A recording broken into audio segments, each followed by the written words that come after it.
Hermanos, antes de que pasemos al tiempo de la enseñanza, vamos a entonar el canto que estuvimos aprendiendo hace 8 días. Él me libertó.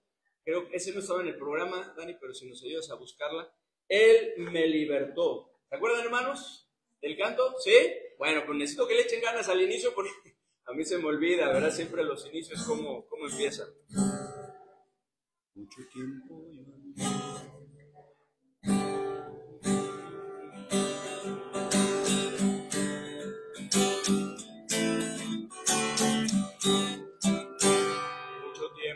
yo todavía no está, ¿verdad? Vamos a esperar. Y ya que ya tenía el tono, hermano.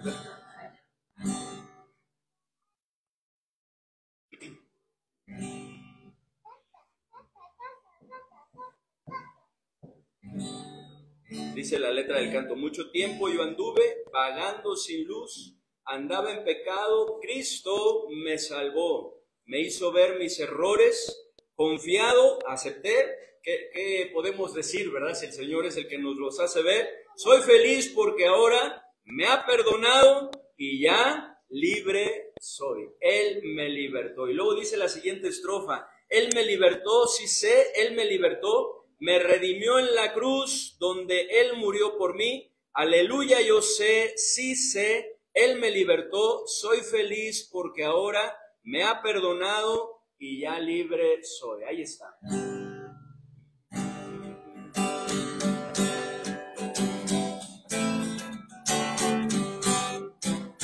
Mucho tiempo yo anduve vagando sin luz, andaba en pecado, Cristo me salvó, me hizo ver mis errores, confiado acepté. Soy feliz porque ahora me ha perdonado y ya libre soy. Él me libertó, sí sé, Él me libertó. Me redimió en la cruz, donde Él murió por mí. Aleluya, yo sé, sí sé, Él me libertó. Soy feliz porque ahora me ha perdonado y ya libre soy. Una ave que vuela, fuera de prisión, como un errabundo que vuelve a su hogar, como un siervo camina de la mano de Dios. Soy feliz porque ahora me ha perdonado y ya libre soy. Él me libertó, sí sé, Él me libertó. Me redimió en la cruz, donde Él murió por mí. Aleluya, yo sé, sí sé, Él me libertó. Soy feliz porque ahora me ha perdonado y ya libre soy. Él me libertó, sí sé, Él me libertó. Me redimió en la cruz, donde Él murió por mí. Aleluya, yo sé, sí sé, Él me libertó. Soy feliz porque ahora me ha perdonado y ya libre soy. Soy feliz porque ahora me ha perdonado y ya libre soy.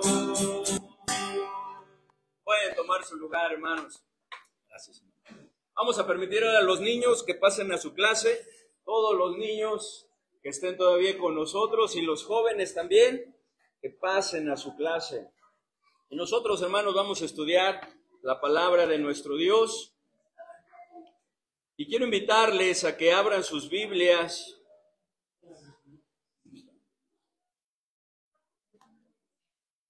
En el primer libro de Samuel. Ahí que lo aparten, hermanos, primer libro de Samuel. Vamos a estar viendo otros versículos, pero ahí es donde vamos a estar revisando más, hermanos. Primer libro de Samuel. ¿Recuerdan, hermanos, cuál fue el título del sermón de la semana pasada? Ese, la verdadera libertad en 4 palabras. Si recuerdan las 4 palabras, ahí están, ¿verdad? Que veíamos. La primera, ¿cuál fue? Propiciación. La segunda, redención, justificación y regeneración. ¿Recuerdan qué significa, hermanos, la palabra propiciación o con qué tiene que ver la palabra propiciación? Con el propiciatorio, que nos libra, ¿verdad? Esa es la libertad que tenemos, nos libra de la ira de Dios, ¿verdad? ¿Esto lo hace quién?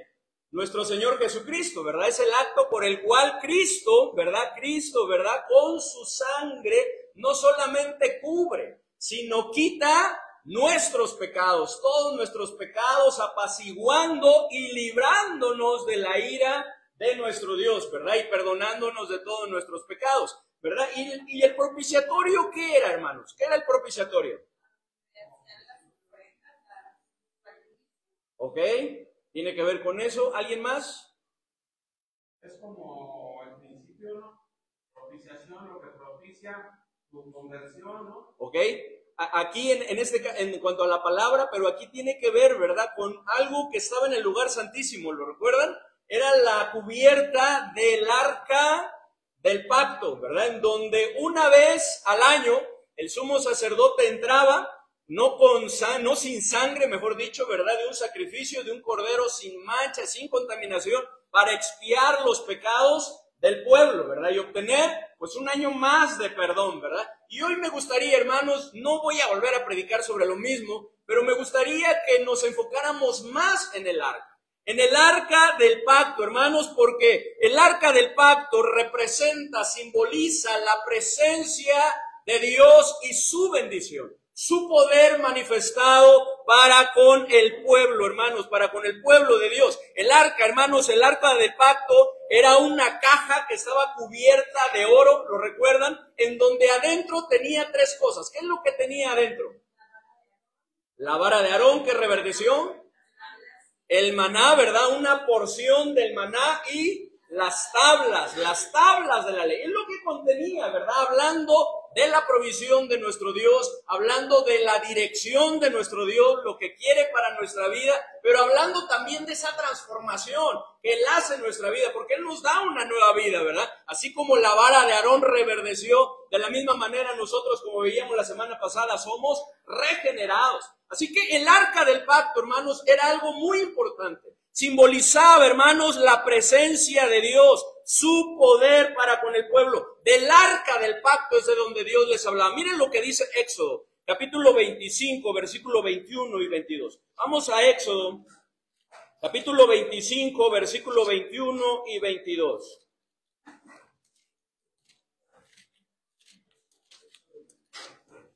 Éxodo 25,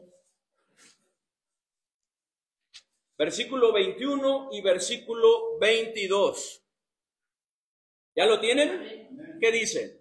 Y pondrás el propiciatorio encima del arca, y en el arca pondrás el testimonio que yo te daré, y de allí me declararé a ti, y hablaré contigo de sobre el propiciatorio, dentro de los 2 querubines que están sobre el arca del testimonio, todo lo que yo te mandare para los hijos de Israel. Y el pueblo de Israel lo sabía muy bien. Dios lo había instruido a través de su siervo Moisés, les había hablado de lo que representaba, lo que era el arca del pacto. Es por eso que cuando hablaban con Dios, ¿verdad? Lo hacían delante del arca del pacto. Lo hacían frente al arca del pacto. Miren lo que dice Josué. Vamos a Josué, capítulo 7. Josué 7, versículos 6 al 11. Josué 7, 6 al 11. Estaban en la conquista y experimentaron una gran derrota, ¿verdad? Y nosotros sabemos la razón, qué es lo que había sucedido. Acán, ¿verdad? Había tomado del anatema y por tal motivo pues experimentaron esa derrota que aparentemente, ¿verdad? Parecía ser algo muy fácil, ¿verdad? Si ya habían conquistado Jericó, ¿qué no podían hacer, verdad? Con los de Ai. Sin embargo, fueron derrotados, de tal manera que Josué busca a Dios, y miren cómo lo hace. Josué capítulo 7, versículos 6 al 11. Entonces Josué rompió sus vestidos y se postró en tierra sobre su rostro delante del arca de Jehová hasta caer la tarde, él y los ancianos de Israel, y echaron polvo sobre sus cabezas. ¿Delante de qué? Del arca de Jehová. Buscaron el rostro de Dios, buscaron hablar, buscaron entender lo que estaba pasando. ¿Qué dice el 7?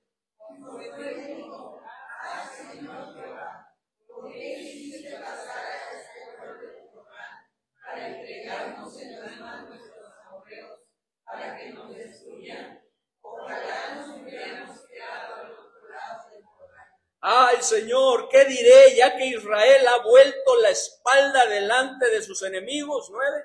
Porque los cananeos y todos los padres de la tierra oirán y nos rodearán y correrán los nombres de nuestra tierra. Y entonces, ¿qué harás tú a tu grande?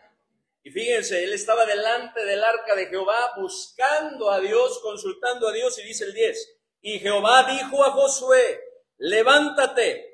¿Por qué te postras así sobre tu rostro? ¿De dónde le habló Dios? Del arca del pacto. Porque eso es lo que simbolizaba, es de donde Dios hablaba. Miren lo que dice también capítulo 20, versículo 26 y 27. Josué 20, 26 y 27. Ahí me equivoqué. Debe ser 6 y 7. A ver. No, ahí me equivoqué, hermanos, en la porción.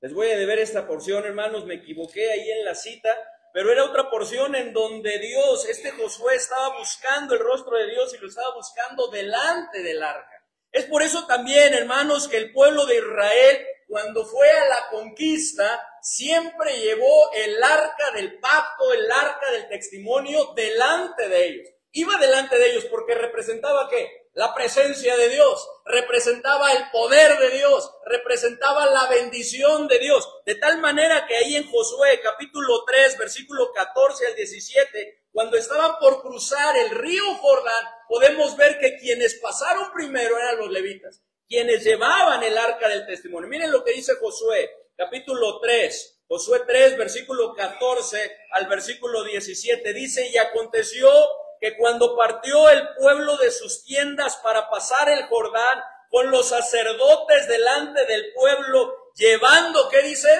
El arca del pacto. ¿Qué dice el 15?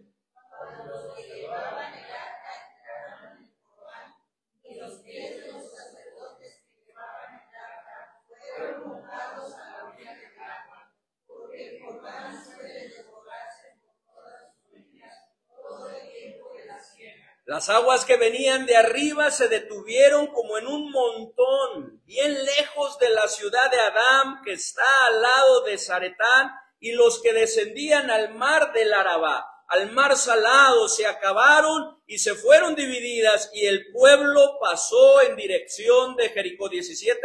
Mas los sacerdotes que llevaban el arca del pacto de Jehová estuvieron en seco, firmes en medio del Jordán, hasta que todo el pueblo hubo acabado de pasar el Jordán, y todo Israel pasó en seco. Y lo mismo lo podemos ver frente a la conquista de Jericó. La estrategia que Dios les dio a seguir era que debían de dar ¿cuántas vueltas? ¿Cuántas vueltas?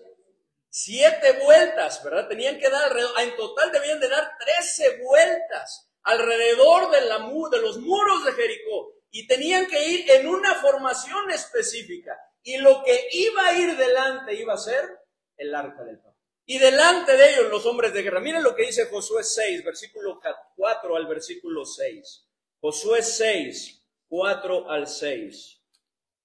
Dice la palabra, es una historia conocida, podemos ver cómo Jericó estaba cerrada, bien cerrada a causa de los hijos de Israel, porque tenían temor, habían escuchado lo que había sucedido, de tal manera que cerraron, ¿verdad?, bien la ciudad para que no entraran. Sin embargo, Dios ya se las había dado, dice en el 2, mira, yo he entregado en tu mano a Jericó y a su rey, con sus varones de guerra. 3, rodearéis pues la ciudad, todos los hombres de guerra, yendo alrededor de la ciudad una vez, y esto haréis durante 6 días. ¿Qué dice el 4? Y 7 sacerdotes llevarán 7 bocinas de cuernos de carnero delante del arca, y al 7º día daréis 7 vueltas a la ciudad, y los sacerdotes tocarán las bocinas. Y cuando toquen prolongadamente el cuerno de carnero, así que oigáis el sonido de la bocina, todo el pueblo gritará en gran voz, y el muro de la ciudad caerá. Entonces subirá el pueblo, cada uno derecho hacia adelante. Y luego dice el 6, llamó pues Josué, hijo de Nun, a los sacerdotes, les dijo, llevad el arca del pacto, y 7 sacerdotes lleven bocinas de cuerno de carnero delante del arca de Jehová. Y dijo el pueblo, pasad y rodead la ciudad, y los que están armados pasarán delante del arca. Y podemos ver cómo Dios les dio una gran victoria. Cómo los muros de Jericó fueron derribados, fueron derrumbados, hermanos, porque la presencia de Dios estaba con ellos, hermanos. Y esto se debía, hermanos, a que Dios, quien peleaba por Israel, iba con ellos. ¿A través de qué? Del arca del pacto. Porque eso es lo que simboliza, hermanos. Así que el arca del pacto era un símbolo de la presencia de Dios. Era un símbolo del poder de Dios. Era un símbolo, hermanos, de su bendición, que es la bendición que todos necesitamos. La bendición que todos necesitamos, como vamos a estar viendo en esta mañana, hermanos, se encuentra ¿en quién?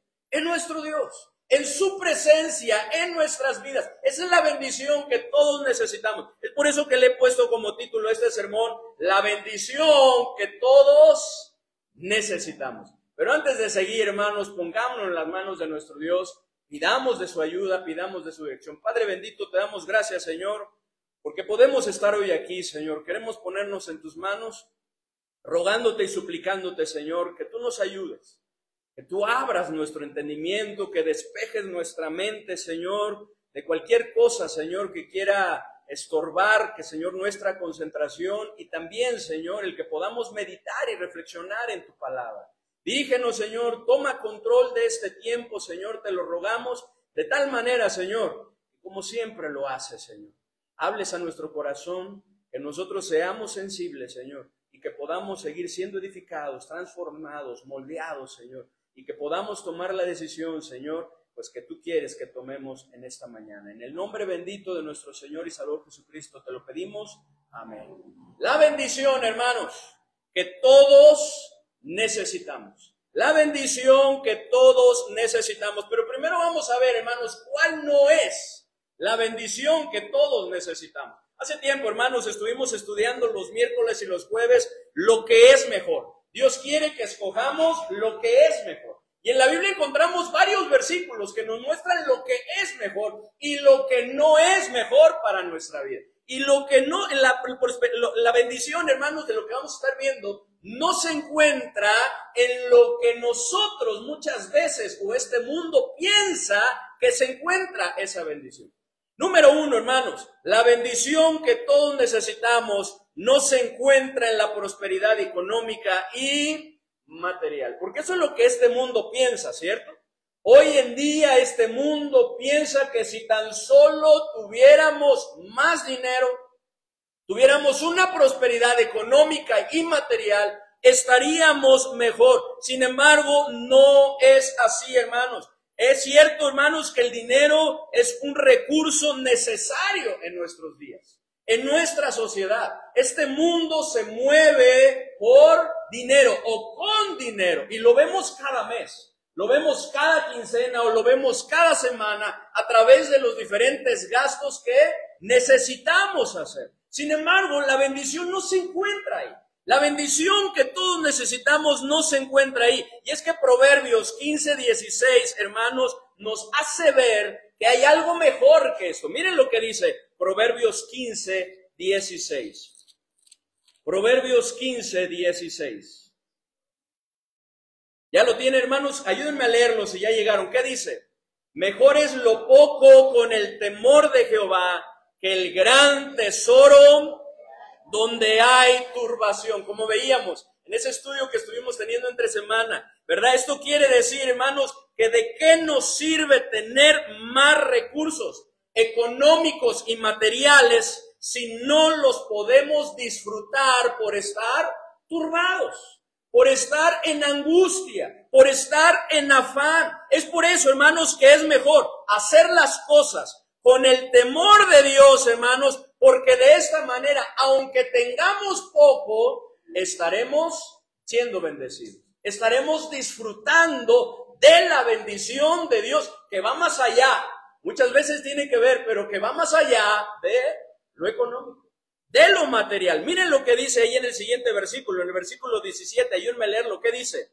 Mejor es la comida de legumbres, donde hay amor, que de buey engordado, donde hay odio. Y Proverbios 17:1, Proverbios 17:1, ¿qué dice, hermanos?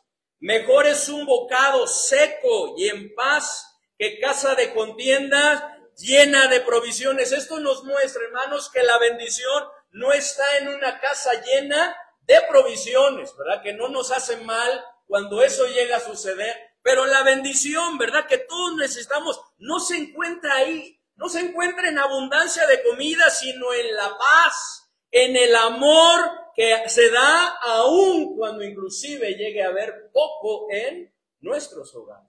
Ahí es donde está la bendición de Dios, en poder disfrutar, ¿verdad? Aunque sea poco lo que tenemos, pero poderlo disfrutar ¿cómo? Con paz, con amor, con armonía, con unidad, ¿cierto? Con un ambiente de tranquilidad, ¿verdad? No un ambiente, como estar viendo, de peleas, de discusiones. Miren lo que dice Proverbios 21, versículo 19. Proverbios 21, 19. ¿Qué dice, hermanos?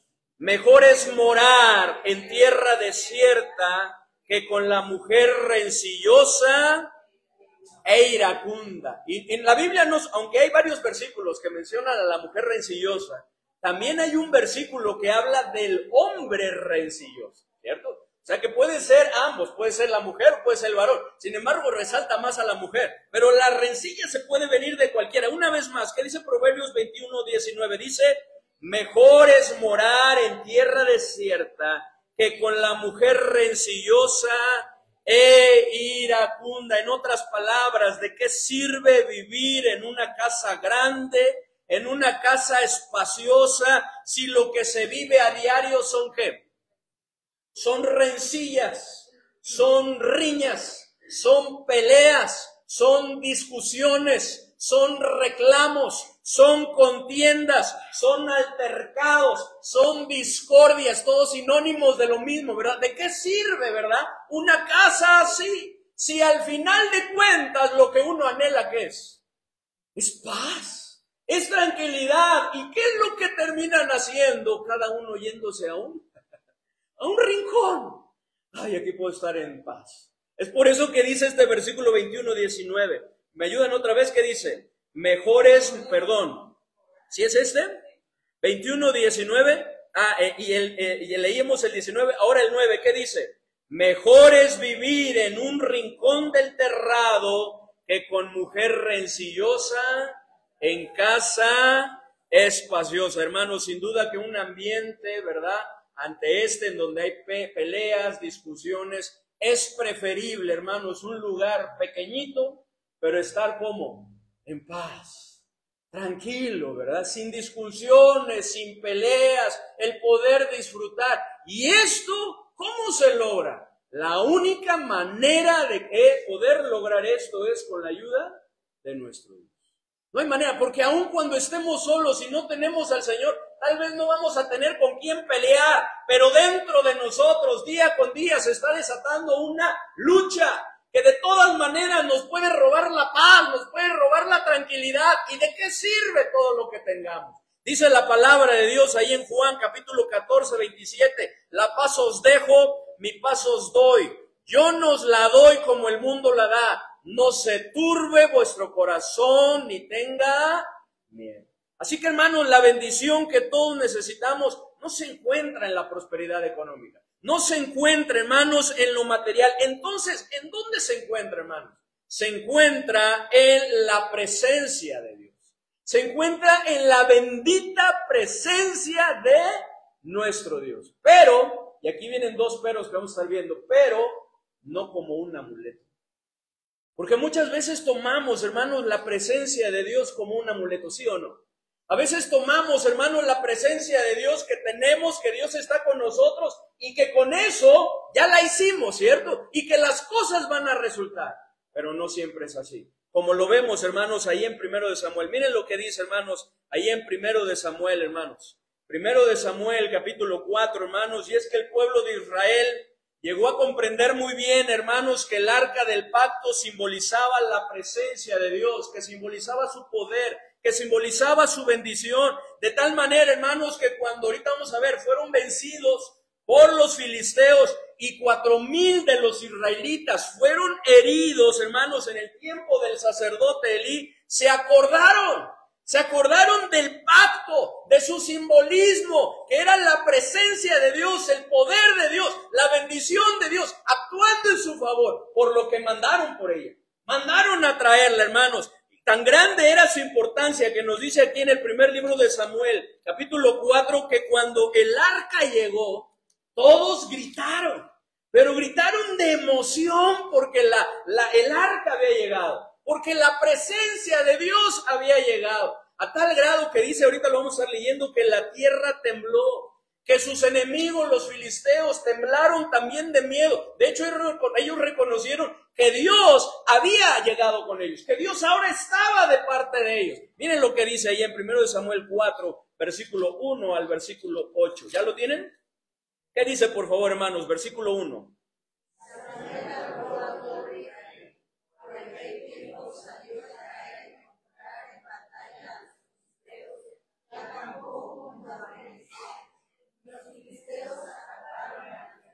Y los filisteos presentaron la batalla a Israel, y trabándose el combate, Israel fue vencido delante de los filisteos, los cuales hirieron en la batalla en el campo como 4,000 hombres. 3.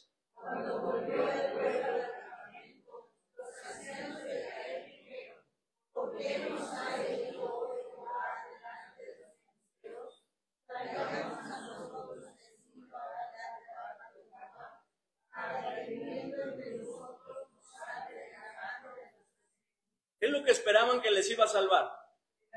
Fíjense lo que dice al final.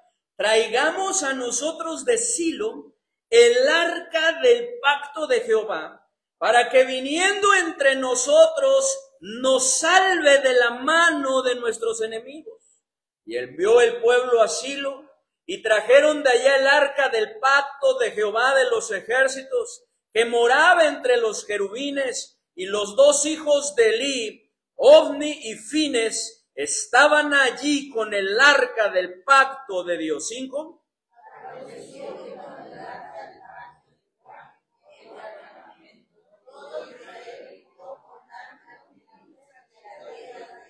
¿Qué sucedió cuando el arca del pacto llegó? ¿Verdad? Gritaron con tan grande júbilo. La tierra tembló, y dice el 6. Cuando los filisteos oyeron la voz de júbilo, dijeron: ¿qué voz de gran júbilo es esta en el campamento de los hebreos? Y supieron que el arca de Jehová había sido traída al campamento. 7. Y los filisteos tuvieron miedo porque decían: ha venido Dios al campamento. Y dijeron: ¡ay de nosotros! Pues antes de ahora no fue. Hasta ellos lo reconocían, ¿cierto?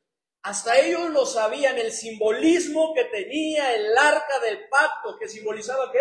La presencia de Dios, el poder de Dios, su bendición. Y dice en el versículo 8: ¡ay de nosotros! ¿quién nos librará de la mano de estos dioses poderosos? Estos son los dioses que hirieron a Egipto con toda plaga en el desierto, en su ignorancia, ¿verdad? Ellos dijeron estas palabras, pero es que ellos escucharon el testimonio del gran poder de Dios, de lo que Dios había hecho en Egipto. Sin embargo, ante todo esto, hermanos, ¿qué sucedió? ¿Cuál fue el resultado? ¿Qué es lo que pasó? ¿Los israelitas obtuvieron la victoria? ¿Ganaron? ¿Salieron triunfantes, hermanos? ¿Los filisteos fueron derrotados? Los filisteos no se iban a dejar. Ellos sabían que no tenían nada que perder, así que se esforzaron y dijeron, pues vamos a pelear contra ellos, porque ahora Dios está. Ellos no reconocieron, como muchas veces, ¿verdad? Nosotros no reconocemos, o las personas no reconocen, ¿verdad?, la obra de Dios, y en lugar de humillarnos delante de Él y someternos a Él, le resistimos. Y eso es lo que estaban haciendo ellos. Y pelearon contra los hebreos a fin de no servirles. Miren lo que dice en el versículo 9 y 10. Esforzaos, oh filisteos, y sed hombres, para que no sirváis a los hebreos, como ellos os han servido a vosotros. Sed hombres, ¿y qué dice? Y pelead. Pelearon pueblos filisteos, e Israel, ¿qué dice? Fue vencido, y huyeron cada cual a sus tiendas, y fue hecha muy grande mortandad, pues cayeron de Israel 30,000 hombres. Y la pregunta es, ¿por qué? Yo creo que esa misma pregunta había en sus mentes y en sus corazones. ¿Por qué? Si teníamos, ¿qué? El arca. Si trajimos el arca para que estuviera en medio de nosotros, con eso teníamos la victoria asegurada. ¿Por qué fuimos derrotados? ¿Por qué, hermanos? Y la respuesta es, hermanos, que sí, el arca del pacto, hermanos, que representaba la presencia de Dios, estaba con ellos. Sin embargo, Dios no estaba con ellos. Dios no estaba con ellos. ¿Y por qué no estaba con ellos, hermanos? ¿Por qué no estaba con ellos? Porque ellos estaban viendo el arca del pacto como un objeto, como un amuleto de la suerte con el cual puedes confiar, ¿cierto? Y que tienes garantizado que las cosas funcionen y se den. Ellos creyeron que si el arca del pacto estaba en medio de ellos, ellos no perderían. Pero Dios les mostró que las cosas no funcionaban así. Muchas gracias, hermano. Gracias. Que las cosas no funcionaban así. Que no era el arca, sino era ¿quién? Era Él. Era Dios. Hermanos, ¿y cuántas veces no nos sucederá a nosotros así? Que vemos la presencia de Dios como un amuleto. Como un amuleto en nuestras vidas. Que contamos con Él. No importa cómo vivamos. No importa qué clase de vida estemos llevando, no importa cómo esté nuestro corazón, no importa si no estamos bien con Dios, Él ha prometido estar con nosotros, ¿cierto? Y por eso ya tenemos la victoria asegurada. Sin embargo, no es así.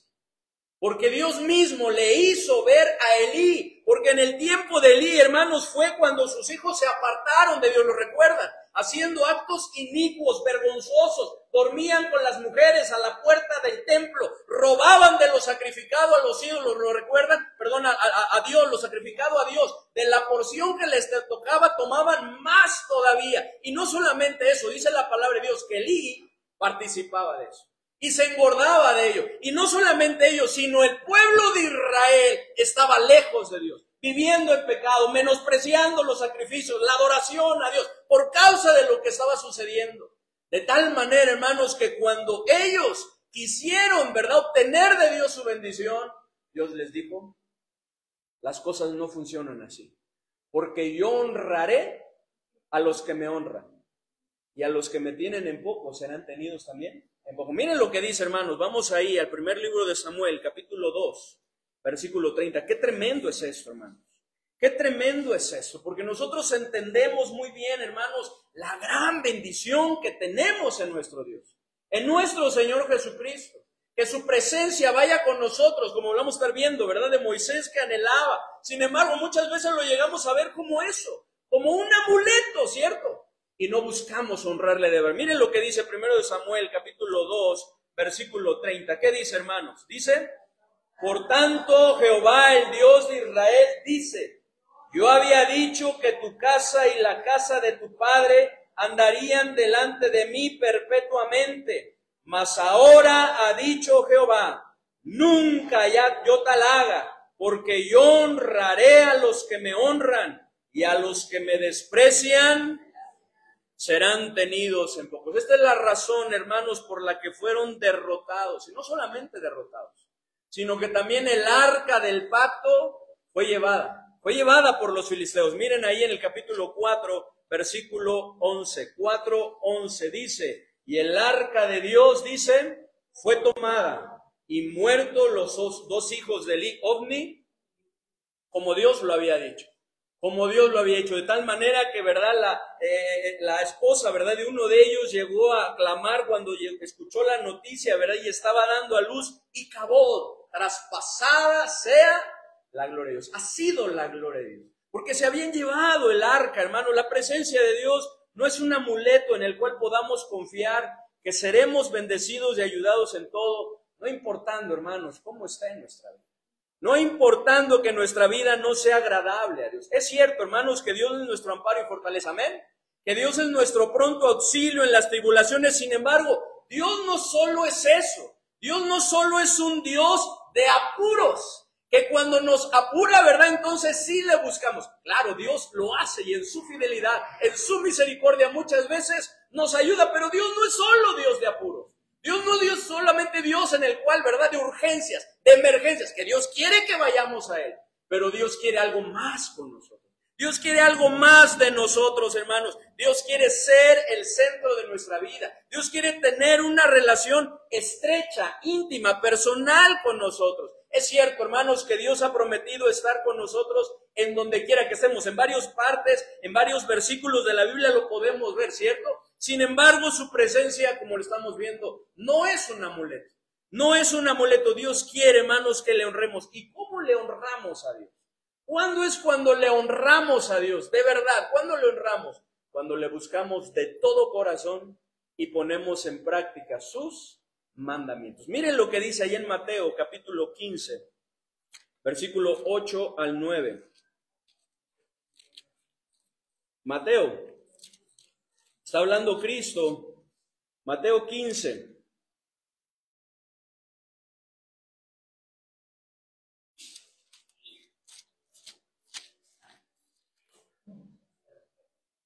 Otra vez me equivoqué en la cita, hermanos. A ver, Mateo 7.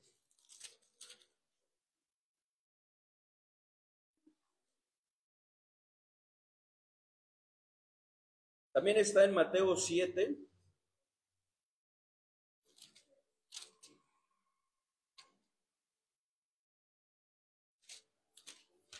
Recuerden, a ver, ayúdenme, hermanos. Esa cita donde dice que en vano me honran, enseñando mandamientos de hombres. ¿Sí es Mateo 15? Ah, entonces yo estaba en otra porción, yo creo. Mateo 15. Ahí está, 7, 8, 9. Entonces yo estaba en otra, gracias, hermano. Yo estaba en otra porción, buscando en otra porción. Miren lo que dice Mateo 15. Mateo 15, 7, 8 y 9. Ayúdenme a lo que dice. Hipócritas, bien profetizó de vosotros Isaías cuando dijo: este pueblo de labios me honra, mas su corazón está lejos de mí, pues en vano me honran, enseñando como doctrinas mandamientos de hombres. ¿Cuándo es cuando honramos a Dios, hermanos? Cuando le buscamos de corazón, no de labios solamente. Dice: este pueblo de labios me honra, mas su corazón está lejos de mí. No me están honrando de verdad, porque yo no tengo su corazón. Solamente tengo sus labios, tengo su exterior, pero no su corazón. Pues en vano me honran, enseñando como doctrinas mandamientos de hombres. ¿Qué es lo que Dios quiere? Que guardemos sus mandatos, que guardemos lo que Él ha establecido en su palabra, sus leyes, hermanos. Cristo dijo, hermanos: este pueblo de labios me honra, mas su corazón está lejos de mí. Dios quiere, hermanos, que nosotros, hermanos, le busquemos de verdad. Así que la bendición, hermanos, que todos necesitamos no se encuentra en la prosperidad económica y material, se encuentra en la presencia de Dios, pero no como un amuleto. Que lo busquemos como un amuleto cuando lo necesitamos. Dios quiere, hermanos, que le honremos con nuestra vida, pero también, hermanos, la bendición que todos necesitamos se encuentra en la presencia de Dios, pero no como parte de una vida religiosa. Como parte de una vida religiosa, lo cual vemos en el ejemplo de Abinadab. Bien, y regresemos a 1 Samuel, hermanos, y es que después que los filisteos llevaron el arca con ellos, lo llevaron a su templo, ¿recuerdan lo que pasó? Dagón, ¿verdad? Su dios, ¿verdad? Lo encontraron postrado, sin cabeza, ¿cierto? Ante el arca. Y entonces Dios comenzó a tratar con ellos al grado de que ellos decidieron regresarla, deshacerse de ella, que los israelitas la tuvieran. Miren lo que dice en 1 Samuel 5, versículo 1 al versículo 11. 1 Samuel 5, 1 al 11. Miren, no vamos a poder ver toda la historia, pero parte de ella dice en el versículo 1, cuando los filisteos capturaron el arca de Dios, ya la llevaron de Eben-ezer a Asdod, y tomaron los filisteos el arca de Dios y la metieron en la casa de Dagón y la pusieron junto a Dagón. Y cuando al siguiente día los de Asdod se levantaron de mañana, he aquí Dagón, ¿cómo estaba? Postrado en tierra delante del arca de Jehová, y tomaron a Dagón y lo volvieron a su lugar. Y volviéndose a levantar en la mañana el siguiente día, he aquí que Dagón había caído postrado en tierra delante del arca de Jehová, y la cabeza de Dagón y las dos palmas de sus manos estaban cortadas sobre el umbral, habiéndole quedado a Dagón el tronco solamente. Por esta causa los sacerdotes de Dagón y todos los que entran en el templo de Dagón no pisan el umbral de Dagón en Asdod hasta hoy. Y se agravó la mano de Jehová sobre los de Asdod, y los destruyó y los hirió con tumores en Asdod y en todo su territorio. ¿Qué dice el 7?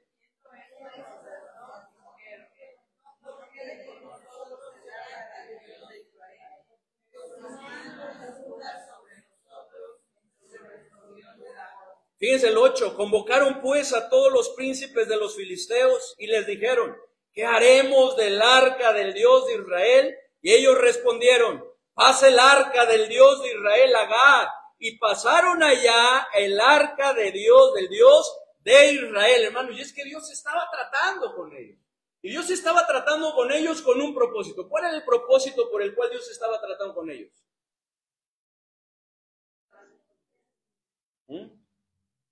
¿Y para qué? ¿Qué es lo que quería Dios de ellos? Así es. Así es. Eso es lo que quería Dios de ellos. Así es. Dios no quería destruirles. Dios quería que se volvieran a Él. Dios quería que se arrepintieran. Dios quería que se humillaran delante de Él. Dios quería que reconocieran su necesidad de Él, que Él es el único Dios, ¿verdad? Real y verdadero, y a quien debían de adorar, que se arrepintieran, ¿verdad?, de su idolatría y que se volvieran a Él. Sin embargo, hermanos, no lo hicieron. Ellos se resistieron. En lugar de arrepentirse y volverse a Dios, hicieron lo que muchas personas hoy en día hacen, teniendo a su alcance la bendición que todos necesitamos, teniendo la oportunidad de encontrarse con Dios, teniendo la oportunidad de volverse a Dios. ¿Qué es lo que hace mucha gente? Es mejor, se aleja. No, yo no quiero nada con eso. Se pierden de esa gran bendición. Se apartan, es lo que hicieron, apartar el arca del pacto, que significaba la presencia de Dios, hermanos. Y qué tremendo es esto, hermanos, porque solo en Dios tenemos la bendición que necesitamos. Solo en Dios, en nadie más. Pero ellos no la quisieron, hermanos. Por lo que podemos ver ahí, seguimos con la lectura, hermanos. Después de consultar con sus sacerdotes, después de consultar con sus adivinos, hermanos, mandaron el arca, ¿verdad?, en un carro, ¿verdad?, tirada por 2 vacas que estaban criando, ¿verdad? Y bueno, ahí hicieron ellos algo, ¿verdad? Si las vacas toman el camino hasta Bet-Semes, entonces quiere decir que Dios verdaderamente estaba haciendo eso. Y si no, entonces quiere decir que fue un accidente. ¿Y qué es lo que sucedió? Que las vacas se encaminaron hasta Bet-Semes. Y cuando los de Bet-Semes vieron el arca, dice la palabra de Dios, que se regocijaron. se alegraron, ofrecieron sacrificios a Dios y parecía que todo iba bien. Sin embargo, podemos ver que no fue así. Miren lo que dice, hermanos, ahí en el capítulo 6. Capítulo 6, versículo 19 al 21. Porque los de Bet-Semes cometieron un error. Miraron dentro del arca. Y por eso Dios trajo juicio sobre ellos, mostrándoles, hermanos, la santidad de nuestro Dios, la manera de acercarse a Él. Miren lo que dice el capítulo 6, versículo 19 al 21. Ayúdenme a leerlo, 19. ¿Qué dice? Entonces Dios hizo morir a los hombres de Bet-Semes, porque habían mirado dentro del arca de Jehová. Hizo morir del pueblo a 50,070 hombres, y lloró el pueblo, porque Jehová lo había ido con gran hambre. No entendían, dijeron, ¿qué pasó? ¿Qué sucedió? Pero nuestro Dios ha establecido la manera en la cual ellos debían. Dios en su ley había dicho que no podían tocar. Recuerdan más adelante lo que pasó con Usa, ¿no? ¿Qué es lo que pasó por tocar el arca del pacto? Y dijeron los de Bet-Semes, ¿quién podrá estar delante de Jehová, el Dios santo? ¿A quién subirá de nosotros? Y enviaron mensajeros a los habitantes de Kiriat Jearim diciendo, los filisteos han devuelto el arca de Jehová, descended pues y llevarla a vosotros. ¿Qué es lo que hicieron? Lo mismo que a los filisteos. La misma actitud.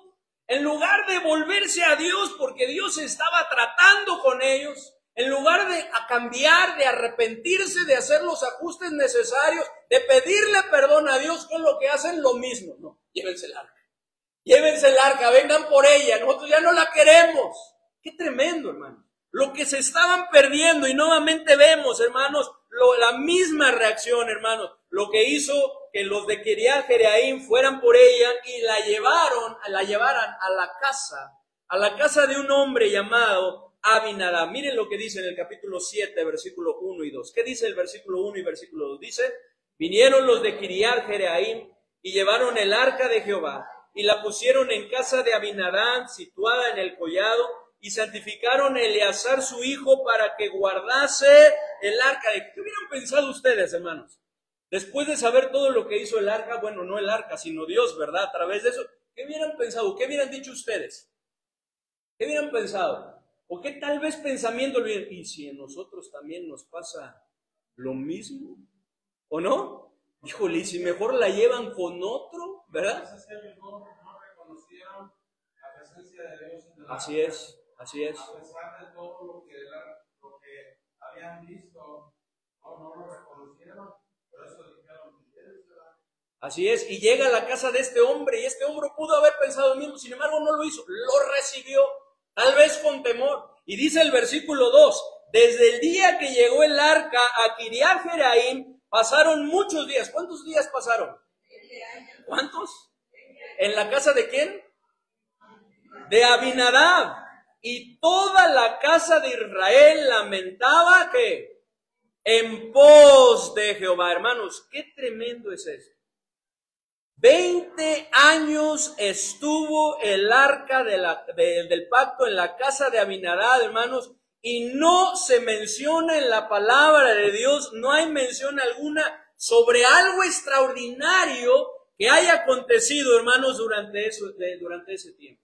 De hecho, no se menciona nada sobre ese tiempo. Lo único que se dice es que llevaron el arca a la casa de Abinadab, ¿verdad? Que estaba situada en el collado, santificaron a uno de sus hijos, a Eleazar, ¿verdad? Dice ahí, su hijo para que guardase el arca de Jehová. ¿Y cuántos años estuvo ahí? 20. Pero no se nos dice nada más. ¿Qué sucedió? Sin duda que hicieron un buen trabajo en el sentido de guardar el arca, porque no les pasó nada malo, ¿cierto? No vino el juicio de Dios, ¿verdad? Ellos 20 años, ¿verdad? Estuvieron bien, ¿verdad? En el sentido de con vida, ¿verdad? Estuvieron bien, pero tampoco se nos dice, ¿verdad? Algo bueno que haya sucedido en su casa. Solamente la idea que nos da es que no pasó nada malo, que no vino juicio de parte de Dios, hermanos. Y qué tremendo es esto, hermanos, porque no hay manera de la que la presencia de Dios esté en un lugar y no haya bendición. Y no haya un impacto en la vida. A menos que lo que se esté viviendo sea una religiosidad. Y eso es lo que ellos vivieron. Abinadab, hermanos, ¿por qué ellos no experimentaron eso? ¿Por qué 20 años, hermanos, y no sucedió nada extraordinario en sus vidas, hermanos? Porque ellos se conformaron precisamente en hacer lo que tenían que hacer. ¿Qué es lo que tenían que hacer? Guardar el arca. Guardarla.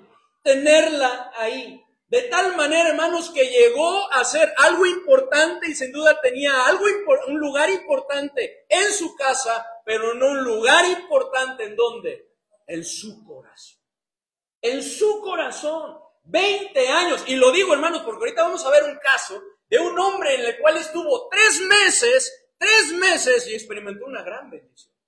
Y este hombre, su familia, 20 años teniendo el arca del pacto que simbolizaba la presencia de Dios, su poder, su bendición, y no se dice nada extraordinario en su vida. No se menciona nada de este hombre.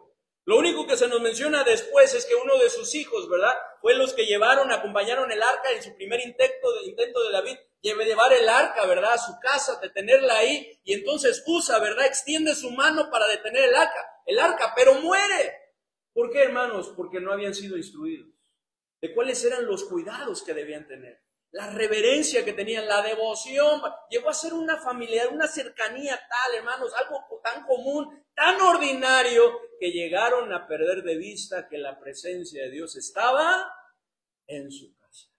Hermanos, y qué tremendo es esto, hermanos. Qué tremendo es esto, hermanos. Dice el versículo 2, hermanos, que toda la casa de Israel lamentaba en pos de Jehová. En otras palabras, todos los israelitas se lamentaron porque parecía que el Señor los había abandonado. Miren lo que dice ahí en el versículo 2. Ayúdenme a leer nuevamente el versículo 2. ¿Qué dice? Pasaron muchos días, 20 años, y toda la casa de Israel lamentaba. Toda la casa de Israel lamentaba en pos de Jehová.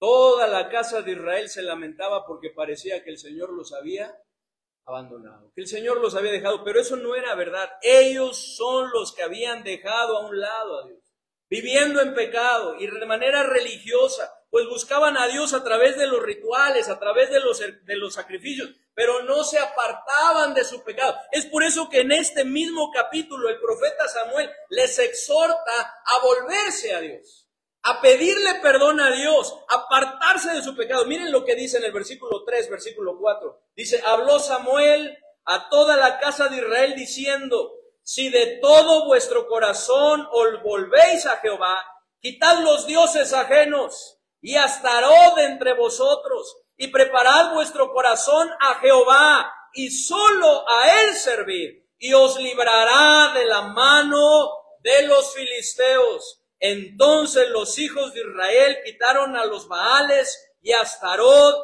y sirvieron solo a Jehová.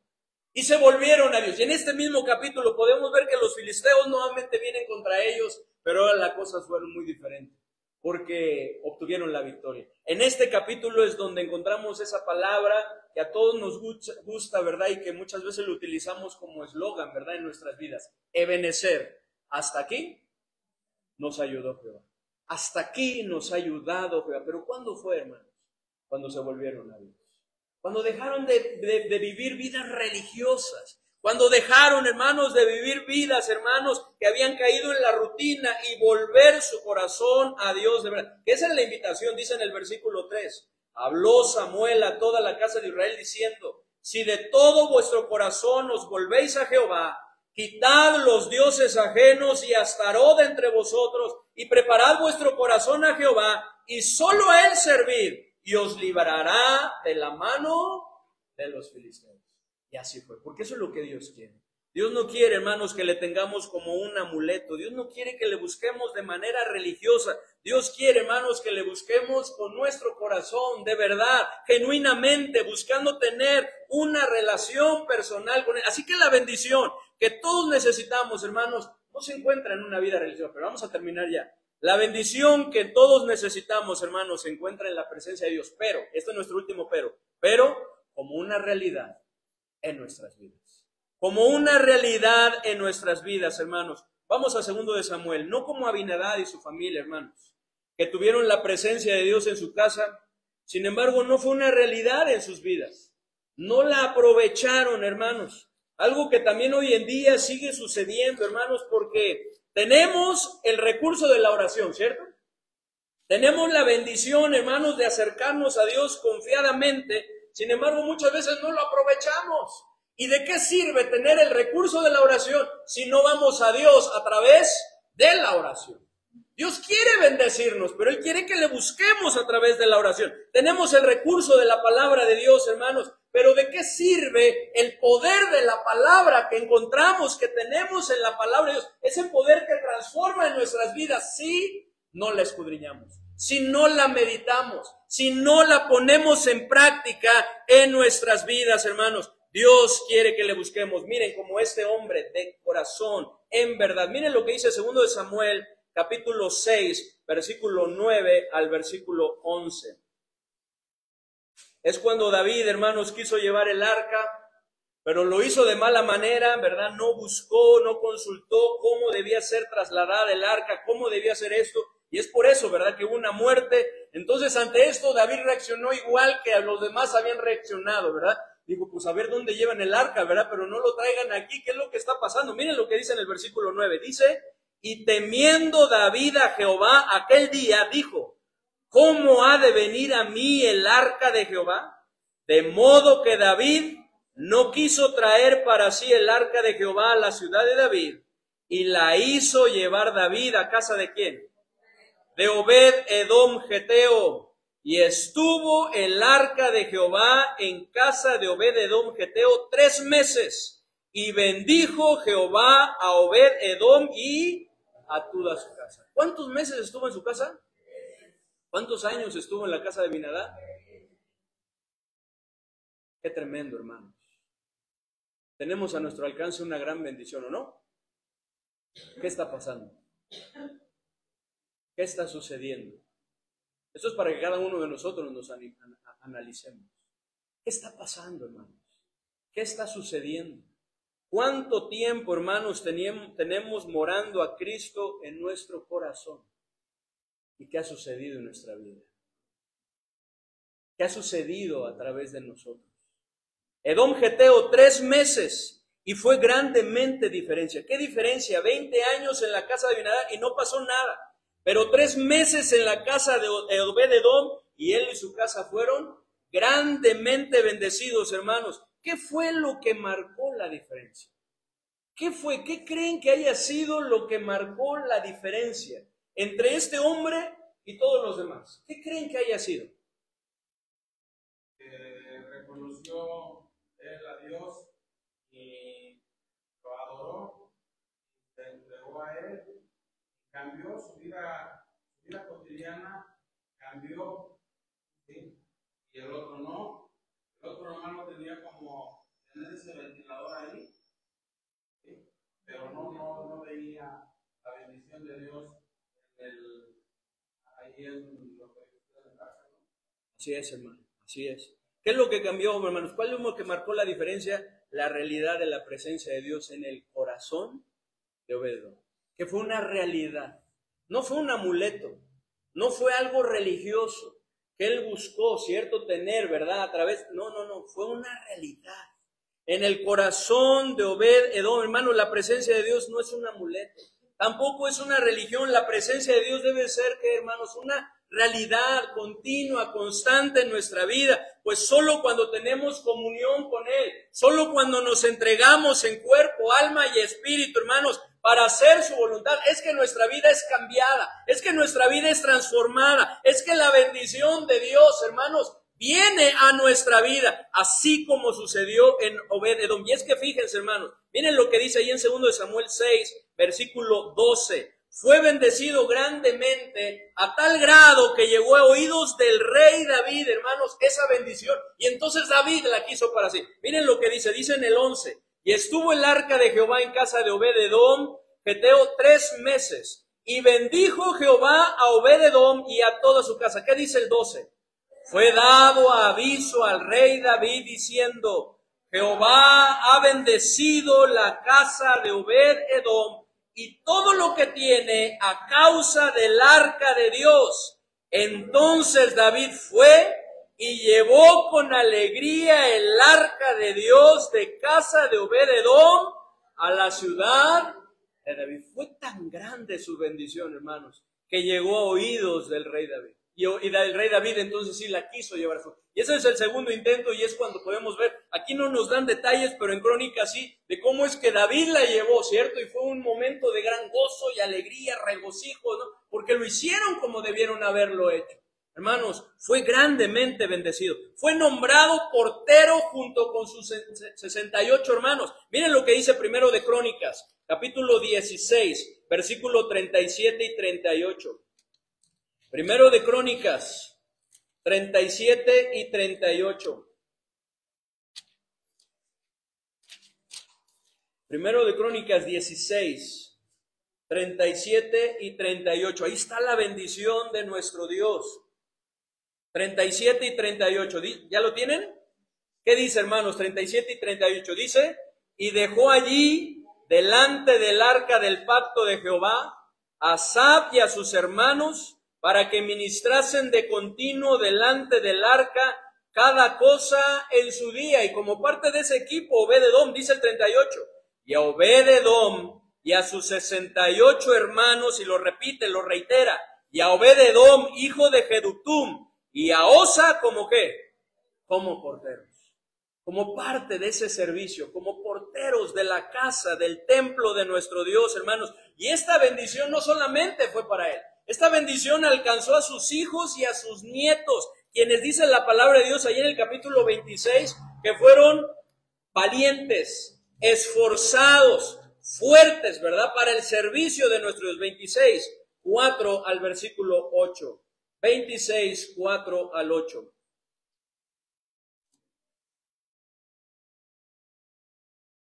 ¿Ya lo tienen? ¿Qué dice, hermanos? Los hijos de Obed-edom, Semaías el primogénito, Josabad el segundo, Joa el tercero, el cuarto Sacar, el quinto Natanael, el sexto Amiel, el séptimo Isacar, el octavo Peultai, porque Dios había bendecido a Obed-edom. También de Semaías, su hijo, ya los nietos nacieron hijos que fueron señores sobre la casa, hablando de bisnietos también de sus padres, porque eran varones valerosos y esforzados. Semaías fue hijo, su hijo, el nieto, y nacieron hijos bisnietos que fueron señores sobre la casa de sus padres, porque eran varones valerosos y esforzados. ¿Qué dice el 7? Los hijos de Semaías, Otni, Rafael, Obed, Elzabad y sus hermanos, hombres esforzados, asimismo Eliú y Samaquías. 8. Todos estos de los hijos de Obed-edom, ellos con sus hijos y sus hermanos, hombres robustos y fuertes para el servicio. 62 de Obed-edom. Grandemente bendecidos, hermanos. Si se dan cuenta que no es precisamente una prosperidad económica y material, sino es parte de los propósitos de nuestro Dios cumpliéndose sus vidas. No les tocó servir en cualquier puerta, además, sino que les tocó en una puerta privilegiada, en una puerta que daba al palacio del rey. Miren lo que dice aquí mismo en el capítulo 26, pero en el versículo 15. ¿Qué dice? Y para Obed-edom la puerta del sur, y a sus hijos la casa de provisiones del templo. Ellos estaban a cargo, hermanos, de esas provisiones del templo, la puerta que daba al palacio, que era la puerta del sur. Además también que les confiaron los tesoros de la casa de Dios. Miren el capítulo 25, segundo de Crónicas 25, versículo 24. 25, versículo 24. Ya estamos por terminar, hermanos. 25, 24. ¿Ya lo tienen, hermanos? 25, 24. Segundo de Crónicas. ¿Qué dice? Asimismo tomó todo el oro y la plata y todos los utensilios que se hallaron en la casa de Dios, en casa de Obed-edom, y los tesoros de la casa del rey y los hijos de los nobles. Después volvió a Samaria. Ahí está la bendición de nuestro Dios. Fue un hombre grandemente bendecido. ¿Pero por qué fue bendecido, hermanos? Porque la presencia de Dios fue una realidad en su vida. No fue un amuleto, no fue algo religioso. Él no vivió una religión que se acercó a Dios solamente por cumplir, ¿verdad? Por hacer lo que le tenía que hacer, sino porque en verdad tenía una relación personal con Dios. De tal manera, hermanos, que la bendición de Dios vino sobre él. ¿Cuál es la bendición, hermanos, que todos necesitamos? Es la presencia de Dios en nuestras vidas, como una realidad, como una relación personal, que brota de una relación personal, genuina, constante, de una entrega a nuestro Dios, hermanos, que veamos a nuestro Dios no como un amuleto, sino veamos a nuestro Dios como lo que es, nuestro Creador, nuestro Salvador, hermanos, que le amemos así como Él nos ha amado a nosotros y que busquemos servirle por amor y agradecimiento, como Dios quería. Que nuestro corazón, hermanos, se vuelva a nuestro Dios. Hermanos, yo creo, y esta es la pregunta que yo me hacía a mí, yo creo que es importante que la hagamos nosotros, hermanos. ¿Realmente estamos siendo bendecidos como Dios quiere bendecirnos en nuestra vida? ¿Realmente, hermanos, estamos disfrutando y aprovechando la bendición de Dios? Hermanos, si no es así, analicemos cómo estamos viviendo. Porque la bendición de Dios se encuentra ¿en dónde? En la presencia de nuestro Señor. Vamos a orar. Padre bendito, te damos muchas gracias, Señor, por tu palabra. Gracias, Señor, por mostrarnos estos ejemplos, Señor, y ayúdanos a no tenerte, Señor, como un amuleto en nuestras vidas. Sabiendo, Señor, que la bendición, el poder, solamente se encuentra en tu presencia, Señor, y que te busquemos solamente cuando te necesitamos. Ayúdanos a buscarte, Señor, de manera continua y constante. Que sea una realidad en nuestra vida, Señor, esa comunión contigo. Queremos pedirte, Señor, que tú nos ayudes a no caer en una religiosidad, a no acostumbrarnos, Señor, a tenerte, a leer tu palabra, a orar y a hacer todo, Señor, no por una adoración genuina, como dice tu palabra, en espíritu y en verdad, sino como parte de un ritualismo, Señor. Ayúdanos, Padre bendito, que sea una realidad en nuestras vidas como lo fue en el corazón, en la vida, en el hogar, en la familia de Obed-Edom. Aquel que disfrutó de tu presencia a través del arca 3 meses.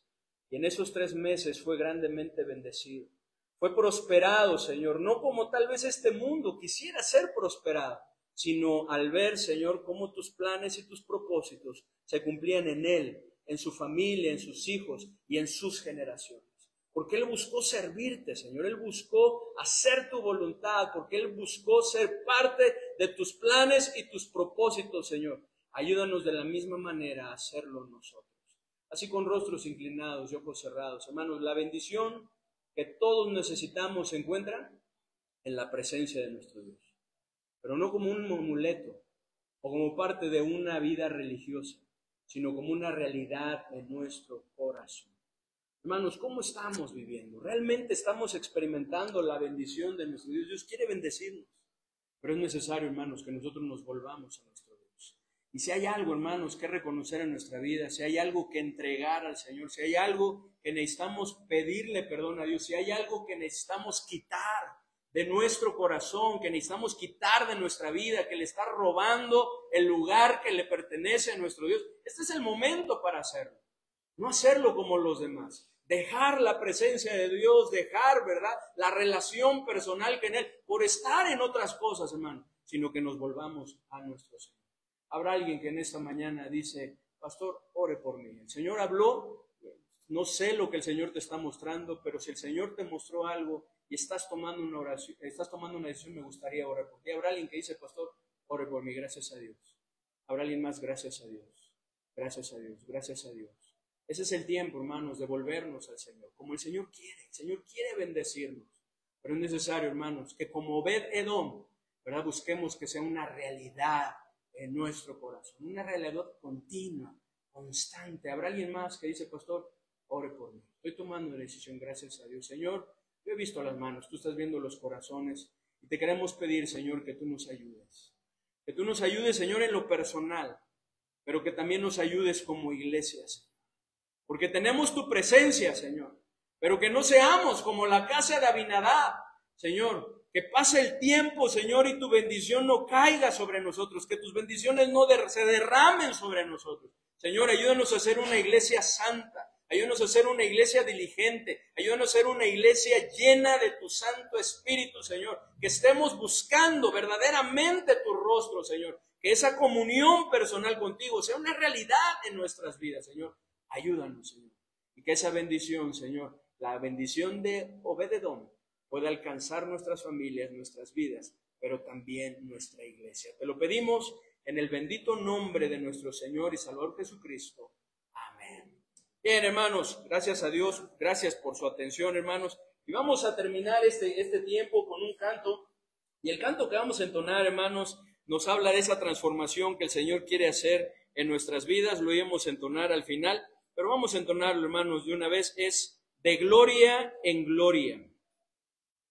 De gloria en gloria te veo, dice, cuanto más te conozco, quiero más de ti. Mi Dios, cual buen alfarero, dice, quebrántame, transfórmame, moldéame a tu imagen, Señor. Vamos a entonar, hermanos, este coro.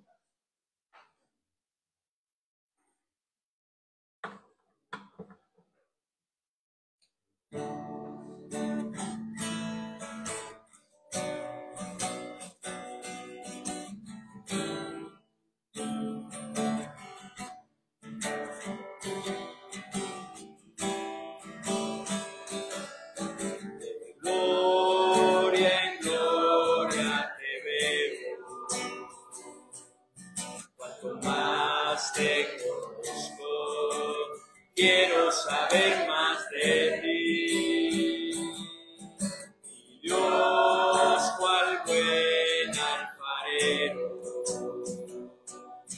quebrántame, transfórmame, moldéame a tu imagen, Señor. Quiero ser más como tú, ver la vida como tú, saturarme de tu espíritu y reflejar al mundo tu amor.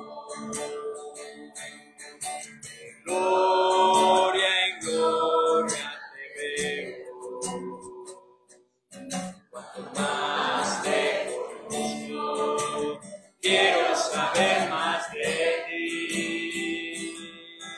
Mi Dios, cual buen alfarero, quebrántame, transfórmame, moldéame a tu imagen, Señor. Quiero ser más como tú, ver la vida como tú, saturarme de tu espíritu y reflejar al mundo tu amor. Quiero ser más como tú, ver la vida como tú, saturarme de tu espíritu y reflejar al mundo tu amor, y reflejar al mundo tu amor, y reflejar al mundo tu amor. Amén, hermanos, pueden tomar su lugar. Y bueno, hermanos, con esto despedimos a los hermanos que están en la transmisión. El Señor les bendiga, les mandamos un fuerte abrazo y nosotros aquí continuamos con nuestro programa.